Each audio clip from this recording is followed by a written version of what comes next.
গো আমি পড়তে বসছি। হ্যাঁ তুমি কি করছো? আমি তোমার সাথে কথা বলছি। আচ্ছা শোনো গো, আমার না পরের মাসে পরীক্ষা আছে, আমি পড়াশোনা কমপ্লিট করে তোমাকে ফোন করি। হ্যাঁ না, আমার ভালো লাগছে না, তুমি এক্ষুনি আমার সাথে একটু কথা বলো।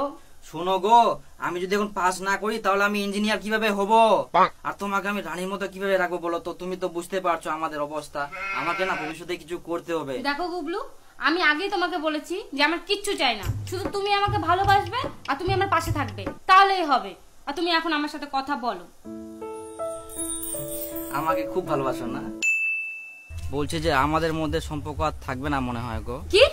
আসলে আমি না ফেল করেছি, আমি এখন তোমাকে কিভাবে সুখে রাখবো বলো তো?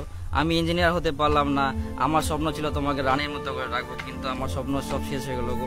দেখো গুবলু, তোমার কোনো চিন্তার কারণ নেই, তুমি একদম চিন্তা করবে না, তুমি শুধু আমার পাশে থাকবে, আমার আর কিচ্ছু দরকার নাই। শোনো, তোমার আর আমার একটা ছোট্ট কুঁড়ে ঘর থাকবে, ওখানে শুধু তুমি থাকবে, আমি থাকবো, আমাদের ভালোবাসা থাকবে, তোমাকে কিচ্ছু করার দরকার নাই, বুঝলা? তুমি কিচ্ছু করতে হবে না, তোমাকে অত টেনশন নিতে হবে না, আমরা ওইভাবেই সুখে থাকবো, তুমি শুধু আমার পাশে থেকো।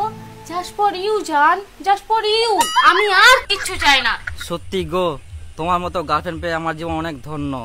তোমার মতো গার্লফ্রেন্ড পাওয়া না খুব সৌভাগ্যের ব্যাপার গো।